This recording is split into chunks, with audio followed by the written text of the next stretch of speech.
Hierdie hart is die hart wat nuut gemaak is en vrugbare grond gemaak is en die evangelie, die goeie nuus vir jou gee en jy honger daarna. Die seun van God het belê in my. Die oomblik wat hierdie grond alles opgegee het God die grond vrugbaar gemaak.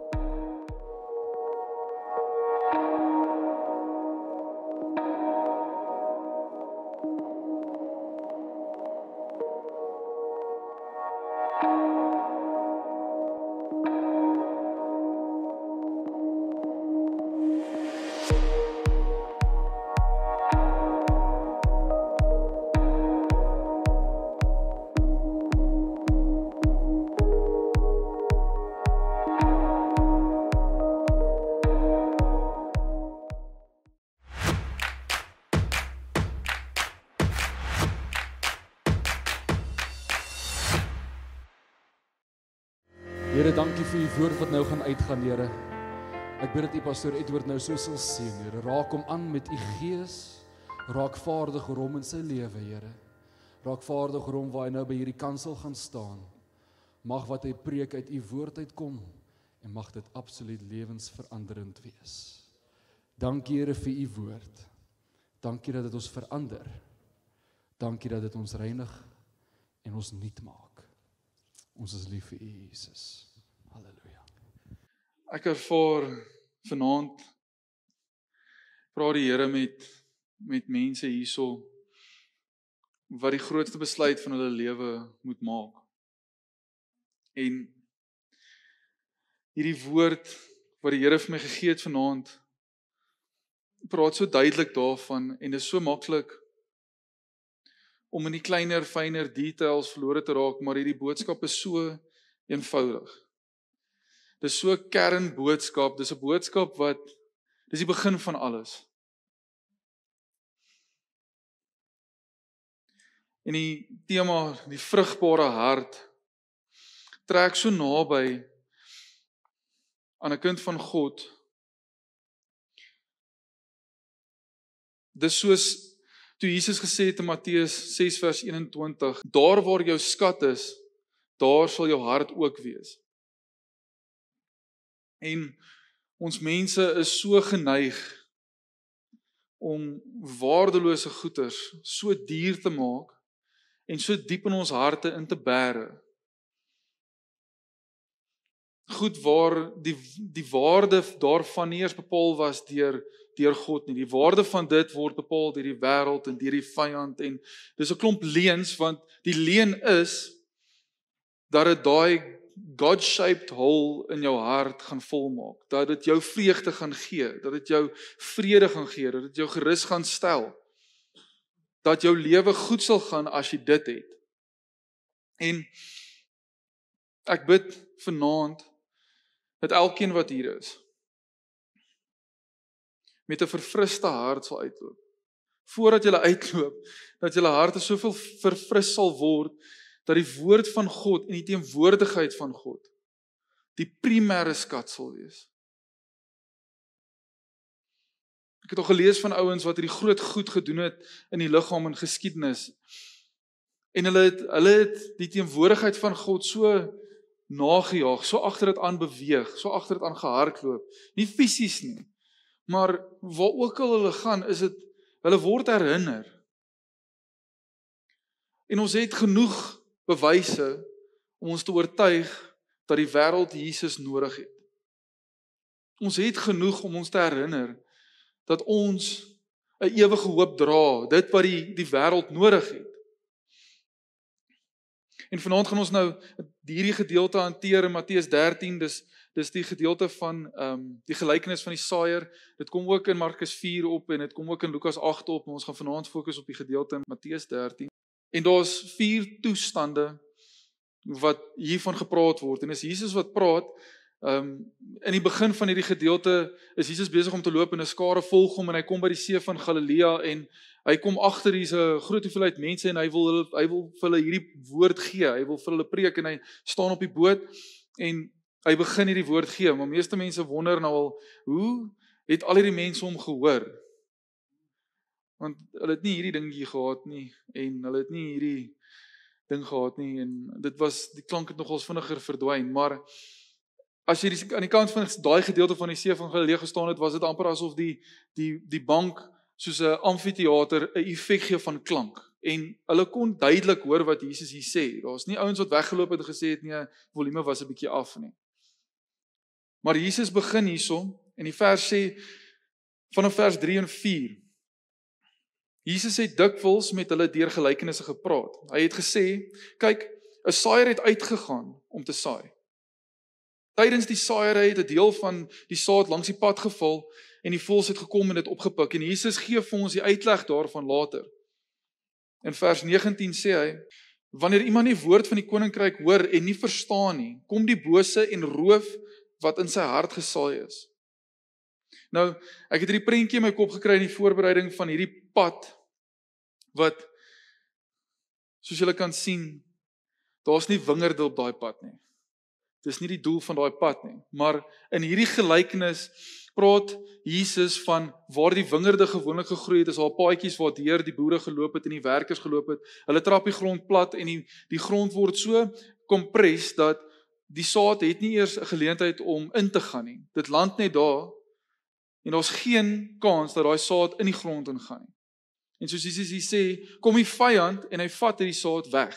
Nou hierdie grond is verharde harte, mense wat net nie kan sien om te verander wanneer hulle Jesus ontmoet nie, wanneer hulle hierdie woord hoor nie, want die original saaier, die oorspronklike saaier was Jesus Christus. En hy die saad kom gee van die goeie nuus, die evangelie boodskap om te sê, ek het gekom sodat jy ware vrede kan hê, sodat jy ware vreugde kan hê, sodat jy 'n ewige lewe kan geniet. Ek het die prys betaal en jy het my nodig. Jy verstaan nie hoe drasties jy my nodig het nie, maar jy sal sien. En hierdie grond is 'n harde hart wat op geen plek staan om te besef dat hulle die genade van God nodig het nie. Dis gewoonlik mense wat vasgevang is in hulle patroon van lewe. Dit kan selfs mense van ander gelowe wees. Dit kan mense wees wat glad nie glo in enige God of enige iets nie. En hulle staan vas op wat hulle glo en hulle wêreld verstaan. Hulle kan nie verander nie. Hulle is nie bereid om te verander nie. Hulle is nie bereid om te sê hulle was verkeerd nie. Hulle kan nie bely dat hulle iemand nodig het nie. Hulle staan vas op hulle eie grond. Die tweede hart waarvan Jesus hierso praat, is die soekende vlak hart. So, dis van vers 5 en 6 af. Dan lees ons Jesus sê, ander saad het weer op rotsagtige plekke geval, waar daar nie baie grond was nie. En dit het dadelik opgekom, omdat die grond nie diep was nie.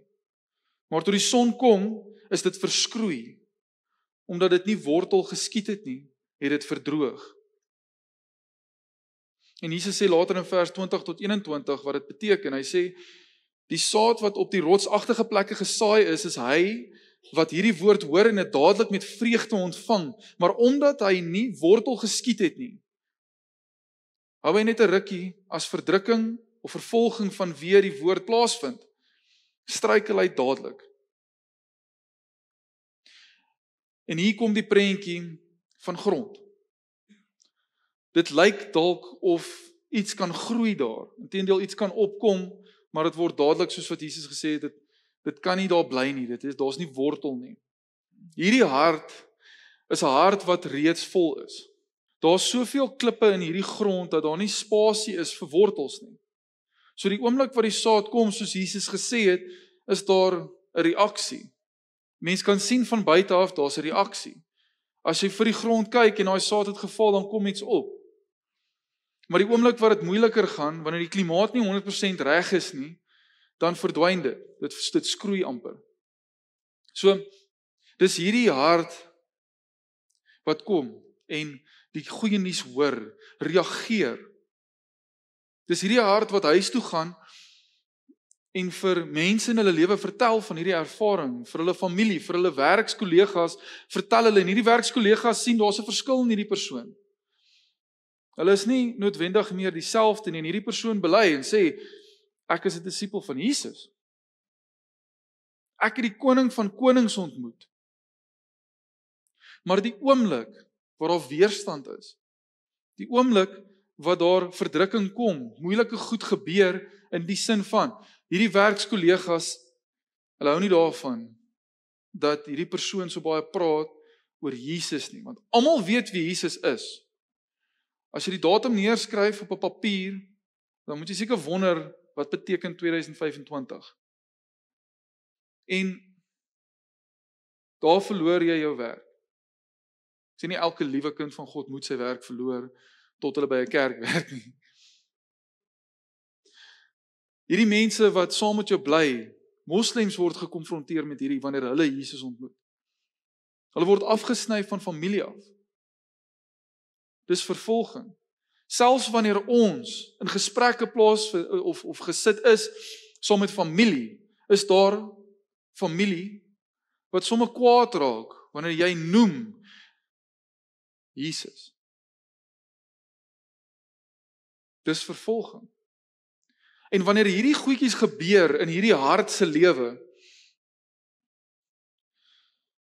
dan besluit hierdie hart, dis nie die moeite werd nie.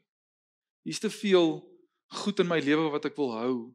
Hierdie rotse het vaste plek in my hart kom kry. En al wat dit is rotse. Dit bring niks op nie. Maar dit keer alles om te groei. Dis hierdie hart wat kerk toe kan kom. Dis hierdie hart wat deel kan word van kerkaksies nou en dan. Dis hierdie hart wat sê, ek hoef nie elke Sondag kerk toe te kom nie. Jy hoef nie elke Sondag kerk toe te kom nie. Maar die kinders van God sê, ek wil elke Sondag kerk toe kom. Dus jy soek hierdie verhouding met God, jy soek hierdie verhouding met die kinders van God, en jy wil saam wees, en jy wil die Here aanbid, soos wat ons nou aanbid het, is dit die begeerte van die kind van God, nie alleenlik nie, want ons is gestuur. Dis hierdie hart, die oomblik wat dit moeilik gaan, dan loop hulle so,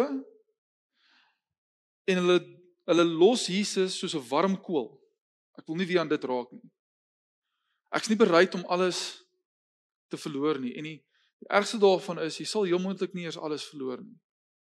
Maar dit, wat jy bo Jesus plaas, moet jy opgee. En dit wat Jesus wil gebruik, sal hy gebruik, maar dit sal nie bo hom wees nie. Dis soos in Jakobus 4 vers 7 tot 10, wat sê, onderwerp julle dan aan God, staan die duiwel teë en hy sal van julle af wegvlug. Nader tot God en hy sal tot julle nader, was julle hande sondaars en reinig julle harte heiligelaars. Bekla julle ellende, treur en huil. Laat julle vrolikheid in rou verander en julle blydskap in droefheid. Onderwerp julle in nederigheid voor die Here en hy sal julle verhoog. Dis hierdie hart wat hierdie klippe wat so diep ankerplek het, moet los. Hierdie hart het chirurgie nodig. Daar's goeters in hierdie hart wat jou weerhou van die liefde van Jesus Christus. Ons is op pad om na die tafel toe te beweeg. En wanneer hierdie gedagte tref, kan ons nie bekostig om hierdie bloed van Jesus weg te wys nie, want dis wat hierdie hart doen. Hierdie hart sê die liefde van Jesus is nie genoeg dat ek enigiets moet opoffer nie. En die derde hart wat Jesus hiervan praat, in Matteus 13 vers 7, sê hy, ander saad het tussen die dorings geval. En die dorings het opgekom en dit verstik. En Jesus sê in vers 22, wat dit beteken, hy sê, die saad wat tussen die dorings gesaai is, dit is hy wat hierdie woord hoor, maar die bekommernis van die wêreld en die verleiding van rykdom verstik die woord en dit bly sonder vrug. So dis hierdie hart, die vraatsugtige hart, wat nog soek, wat Jesus nie wil hê nie. Dis hierdie hart, ek het hierdie week 'n interessante dingetjie gehoor van 'n pastoor, dit is nie presies wat hy gesê het nie, en is 'n vertaling nog ook, by dit. Maar hy sê, ons sit met hierdie modderkoekies in ons hande, en ons sê, Here Jesusie, dis mooi, Here kykie, en dis 'n modderkoekie. Jy kan dit nie eet nie. As jy probeer, dan gaan dit nie uitwerk vir jou nie, jy gaan dalk 'n tand nog chip ook. Hierdie modderkoekie is 'n modderkoekie. Daar's geen waarde in hierdie ding nie. Jesus staan reg met die grootste skat wat enige mens kan ontvang. Hy wag vir jou om te sê, okay Here, dit wat U in U hand het is beter as hierdie. Ek is bereid om dit neer te gooi, my hande af te was. En ek is bereid om weg te loop van dit af en U te kies. Want enige rykdom in hierdie wêreld het geen waarde in die koninkryk nie. Ek wil amper sê negatiewe waarde. Enige versoekings in hierdie wêreld is daar om jou weg te lei. Dis nie daar om jou te help nie. Dis hierdie hart wat vasklou aan 'n ideaal, want die bekommernis van die wêreld en die verleiding van rykdom beteken nie die persoon het dit nie. Dit beteken nie die persoon is ryk nie. Maar 'n arm mentaliteit sê, ek sal nooit tevrede wees tot ek daar kom nie. Ek sal Jesus dien as hy my soontoe vat. Die oomblik wat dit nie meer moontlik is om soontoe te gaan nie, gaan ek 'n ander plan hê en ek gaan daai plan volg en ek gaan nie hierdie saad akkommodeer nie. Nou, hoe weet ons hierdie valse kosbare skatte kom nie van God af nie? Want ons weet God kan finansies gebruik in die koninkryk. Inteendeel, dit help baie as jy 'n vlugkaartjie nodig het. Dit help baie as jy kos moet gaan koop vir iemand wat kos nodig het. Dit help baie om klere te gaan koop. Dit het waarde in die koninkryk. Dis ook saad. Maar wanneer hierdie skatte my verhinder om die liefde van God te geniet en die liefde vir my naaste te gee, dan is dit 'n skat wat nie 'n plek het nie. Nou Matteus 6 wat ons voorheen genoem het, vers 19 tot 21 sê die volgende, dit sê moenie julle skatte op aarde bymekaar maak nie. Daar waar mot en roes verniel en waar diewe inbreek en steel, maar maak julle skatte in die hemel bymekaar. Daar waar mot en roes dit nie verniel nie en waar diewe nie inbreek en steel nie. Want waar jou skat is, daar sal jou hart wees. Om hierdie saad eers te ontvang en dan weg te wys is soos om 'n deelname trofee te vat en dink jy het gewen. Dis soos om te sê ek was daar op 'n tyd. So ek verdien die prys. Al is ek nou so ver weg van dit af. En 'n deelname trofee is nie wat Jesus soek nie. Hy soek jou hart, hy soek jou hele hart. En dan hier kom ons nou by die awesome gedeelte waarvoor ek so opgewonde is. En dis die 4de hart, dis die vrugbare hart. Dis die hart wat chirurgie ondergaan het. Dis die hart wat vrugbare grond gemaak is. Want ek weet nie van julle nie, ek dink nie daar's iemand gebore buite Jesus wat die hemel verdien nie. Daar's nie iemand buite Jesus wat regverdig genoeg is nie. En hierdie hart is die hart wat nuut gemaak is en vrugbare grond gemaak is en die evangelie, die goeie nuus dat die seun van God vir jou gekom het, vir jou gesterf het en vir jou die ewige lewe gee, die kosbare skat vir jou gee en jy honger daarna. Soos wat Jesus gesê het vanaf vers 8 sê hy, nog saad het op goeie grond geval en dit het opbrengs gelewer, party 100, party 60 en ander 30voudig. En Jesus sê in vers 23, sê hy, die saad wat egter op die goeie grond gesaai is, dit is hy wat hierdie woord hoor en begryp. Om te begryp, vat effort. Jy gaan nie net alles oombliklik begryp nie. Hierdie persoon dra 100, ander 60, ander 30voudig. God wil hê elkeen van sy kinders moet 100voudig vrug produseer. Dis God se hart. Hy wil so naby as moontlik aan jou kernhart kom.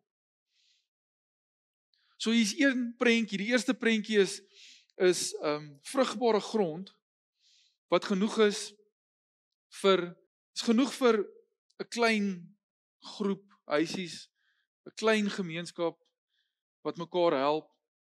Die tweede prentjie is 'n bietjie groter vrugbare grond wat heel moontlik 'n gemeenskap, 'n groter gemeenskap kan voed. En die derde prentjie is vrugbare grond wat soveel meer mense kan voed. Nou ek wil vanaand vir elkeen hier vra, hoe honger is jy vir die teenwoordigheid van God in jou lewe? Waar jy nou is goed. Waar jy kan wees is beter, waar jy gaan wees as jy saam met Jesus loop, is die beste. Dis nie te sê ons almal moet alles los en net daar op die straathoek gaan sit en net niks doen behalwe met God praat nie. Want hy vereis dit nie. Hy vereis dat ons gaan waar ook al ons is en hierdie saad versprei. Want die saad het aanhou val. Maak nie saak waar die saad geval het nie, dit het aanhou geval. Dit het aanhou val op die pad. Dit het aanhou val waar daar klippe was. Dit het aanhou val waar daar onkruid en dorings was. Dit het aanhou val totdat dit by die vrugbare grond gekom het. Ons is nie geroep om onder daai boom te gaan sit in die skaduwee en dan tevrede te wees met dit wat ons uitgee nie. Dis nie onder ons beheer nie. Ons is geroep om hierdie saad uit te gee. En hierdie hart verstaan dit. Want dis waarvoor hierdie vrug is. Hierdie vrug is om 'n belydenis te maak dat daar 'n belegging was.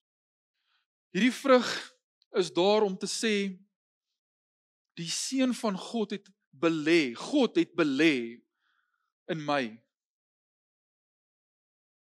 Dis bewyse om te sê ek behoort nie net aan myself nie. Ek behoort eerste aan Jesus Christus. En is hier in vers 9 wat ons lees, wat ek vanaand wil sê. Laat die wat ore het luister. Want die hartseerste storie van alles is, hierdie gedeelte sê vir ons, is een van elke persoon hier vanaand. Ek wil vanaand vir jou sê, jy het genade nodig, wat jy net in Jesus kan kry. Ek wil vanaand vir jou sê, as jy oorweldig en verdruk voel, Jesus is genoeg. As jy vanaand voel, daar's tekort, ek kan nie meer nie. Jesus is genoeg. As jy vanaand voel, ek het nie meer hoop nie. Lewe tref my net hard. Jesus is meer as genoeg. Want die interessante ding is dat die oomblik wat hierdie grond alles opgegee het, het God die grond vrugbaar gemaak. God het die saad gegee sodat daar oorvloed van vrug sal wees. Sy woord sal nooit stagneer nie. Sy woord sal altyd na jou toe kom. En wanneer God hierdie saad gee, is hierdie omstandighede dit wat oorweldig gaan word. Wanneer die saad kom en daar's vrug, is daar nie plek vir hierdie goed in die grond nie. Dit kan voel, daar's druk, want die klippe kan land op die grond. Die dorings kan land op die grond. Maar wanneer die grond dit nie verwelkom nie, wanneer die grond nie sê kom klim in nie, dan staan jy vas, want jy staan in die kern, in die wortel Jesus Christus. En dis vanaand die boodskap, wanneer ons na die nagmaaltafel toe kom. Ek wil vanaand hierdie vers vir julle gee. Jeremia 33 vers 3. Roep my aan, en ek sal jou antwoord. Ek wil aan jou groot en onbegryplike dinge bekend maak, wat jy nie geweet het nie. Dis hoekom die wêreld hierdie nie kan begryp nie. En die vyand wil dit weerhou. Want dis waar jou hoop lê. Dis hier waar Israel nie hoop gesien het nie. En God het vir hierdie woord kom gee deur Jeremia. Kom na my toe, en ek sal jou hoor. Want ek wil vanaand sê, hierdie tafel is baie waardevol. Want as jy harde grond is, as jy 'n verharde hart is, kan jy nie hiernatoe kom nie. As jy rotse in jou grond het, kan jy nie hiernatoe kom nie. As daar dorings en onkruid is, kan jy nie hiernatoe kom nie. Want jy het nie die saad aanvaar nie. Wanneer jy vrugbare grond is, kan jy hiernatoe kom. Asseblief, kom. Want wanneer ons hiernatoe kom, dan sê ons, Here Jesus, dankie, dat U hierdie bloed vir my uitgegiet het, leeg, U self leeg gemaak het. Dankie dat U liggaam vir my verbrokkel het. Wanneer ons hiernatoe kom, bely ons, dit is wat my red. Wanneer ons hiernatoe kom, vra ons, Here help my. Ek is nie perfek nie. Ek struikel nou en dan nog steeds. Inteendeel, party seisoene voel dit asof dit alles wat ons doen is ons struikel. Maar Here, ek weet ek het U nodig. Ek kom hiernatoe want ek weet nie hoe om anders deur hierdie ding te kom nie. Ek's moeg om my eie oplossings te soek. Ek wil vanaand sê, as jy ervaar, jy is 'n verharde hart, of jy's harde grond, of daar's rotse in jou grond, of daar's dorings oral, en jy wonder of jy nou regtig na hierdie tafel toe kan kom, wil ek vir jou vra, bid saam met my. As jy oorweldig voel, al is jy die vrugbare grond, en jy voel oorweldig, Here, ek weet nie eers meer of ek vrugbare grond is nie, want dit is te moeilik nou. Bid saam met ons. Want daar waar 2 of 3 bymekaar kom, Here is daar. Ons wil almal by hierdie tafel hê. Jesus wil almal by hierdie tafel hê. Maar dit is nie goedkoop nie. Dis nie 'n deelname trofee hierdie nie. Hierdie beteken ek het my vertroue in Jesus gesit. Ek het gekies om my vertroue in hierdie bloed te sit. Want toe hierdie bloed in die grond val, al is dit hoe hard, al is al hoeveel rotse, al is al hoeveel dorings, oomblik wat hierdie grond daai bloed ontvang en kies, breek dit oop. God doen chirurgie in ons harte en hy haal alles uit wat ons vir hom gee. Moenie vashou in hierdie goed nie. Niemand is gewaarborg vir die volgende oggend nie. Moenie hierdie kans laat verbygaan nie. So ek wil vra, bid asseblief saam met my. En as jy hierdie vrugbare grond is, bid saam met my vir die mense wat harde harte het, wat harte vol rotse het, wat harte vol dorings het. Heilige Gees, ons bely U is hier, U waai deur hierdie plek, Here. U werk in hierdie harte, Here. Here, laat die ore wat hier vanaand is, ore wees wat hoor, Here. Here, laat die ore oopgaan, Here, dat hulle hierdie boodskap kan ontvang van die goeie nuus, die fantastiese nuus dat ons die ewige lewe en die liefde van God ontvang in hierdie naam Jesus Christus, wat gesterf het vir die wêreld. Here, dat elke hart vanaand vrugbare grond word, Here. Here, as die omstandighede so moeilik is, Here, as daar soveel liefde vir ander dinge is, Here, Heilige Gees, waai deur hierdie mense, waai deur hulle, Here, dat hulle harte sal oopmaak, Here. En Here, dat hulle volle vertroue in U kan sit om te weet, Here, dat dit wat U gaan doen goed is. Dit wat U gaan doen die beste vir enige mens is, Here. Help ons, Here, om te hoor. Here, ek bid dat U harte roer hier vanaand, Here. Here, dat as ons weet van hierdie mense wat by U tafel nie kan kom sit nie, Here, dat ons sal uitreik na hulle toe.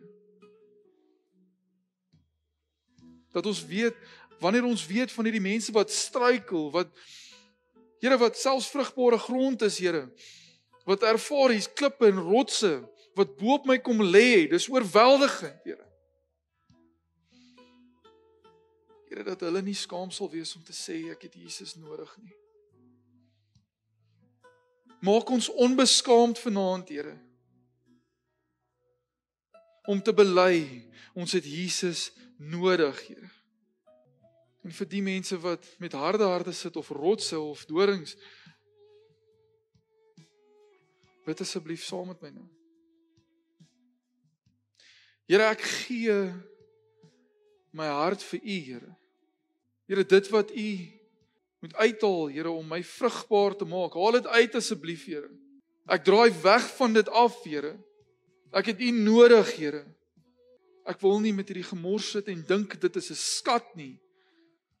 Ek wil weet waarvan hierdie mense praat, Here. Ek wil weet van wat hierdie is, hierdie kosbare skat, wat in hierdie man se bloed was, en in hierdie man se liggaam was. Die seun van God, vat dit asseblief, Here, dat ek by hierdie tafel kan sit. En bely, sy bloed en sy liggaam is die rede hoekom ek ware ewige vreugde en vrede kan geniet, waar ek 'n verhouding en hierdie liefde ervaar, Here, dat U hierdie mense konfronteer met die liefde, Here. Dat alles wat nie van U af is, weggeblaas word. En ons bid dit in Jesus naam.